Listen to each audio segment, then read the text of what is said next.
Welcome to the Filipino lesson for beginners.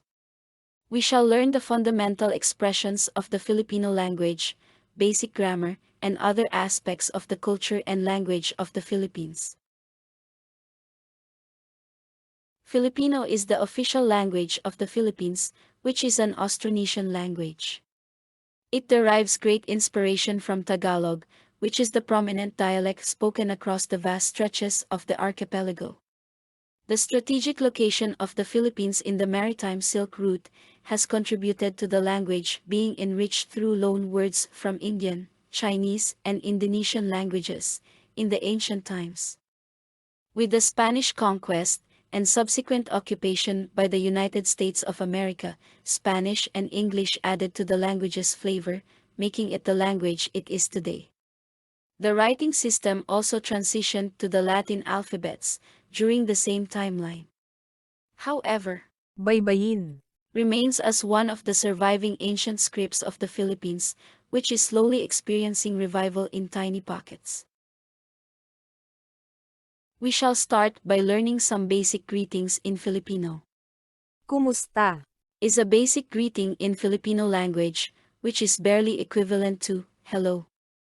The same expression means, how are you, in literal translation. ¿Cómo estás? A Spanish expression, from which Filipino has drawn inspiration from. Both meanings are taken as casual expressions, in their direct usage. Filipino uses markers to indicate formal expression. Po. Is a particle which is used to be more respectful in our greeting. It can be used in the middle or end of the sentence to make the conversation more formal. We shall take an example conversation between you and your Filipino teacher. Your teacher welcomes you by addressing. Kumusta? You reciprocate the greeting by saying. Kumusta po? Notice the difference between the first and second expression? Since you address the teacher, you use the formal expression in this context. We shall have a look at the conversation one more time. Kumusta? Kumusta po? Kumusta ka? Is a more specific way to ask, how are you? Ah. Is a pronoun, which means you. Kumusta po kayo? Is used to express the same sentence in formal conversation. Ayo. Is also a pronoun, which means you, in formal context, as well as in plural. Now, we shall learn how to respond to the greetings. Mabuti. Is an adjective, which means good. Naman. Is used to refer to the degree of the adjective.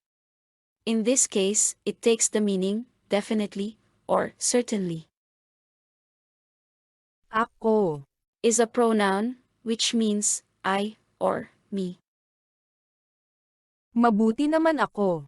As a complete sentence, means I am fine. Not always do we agree with someone's statement, or have a different response to what one expects. This makes learning to construct sentences in negation very important. Hindi. Is used to express sentences in negation. From the conversations which we are already dealing with, we shall take an example. Hindi ako mabuti. As a complete sentence, is the standard way to say, I am not fine.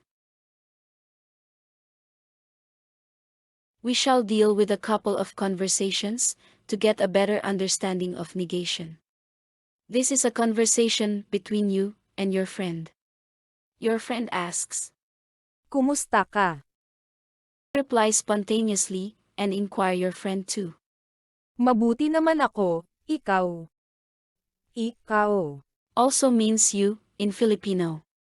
However, it is a more bookish version of the pronoun, which is mostly used in written language, rather than spoken. It can also be more standard than casual in expression. Your friend's favorite team lost the match, which has been bothersome for quite a while. Your friend replied. Hindi ako mabuti. We shall have a look at the conversation one more time. Kumusta ka? Mabuti naman ako, ikaw. Hindi ako mabuti. Here is another conversation between you and your Filipino teacher. You show first courtesy by asking. Kumusta po kayo? Your teacher responded and also inquired about you. Mabuti po naman ako, kayo. Ikaw, and, kayo. Both take the same meaning, you.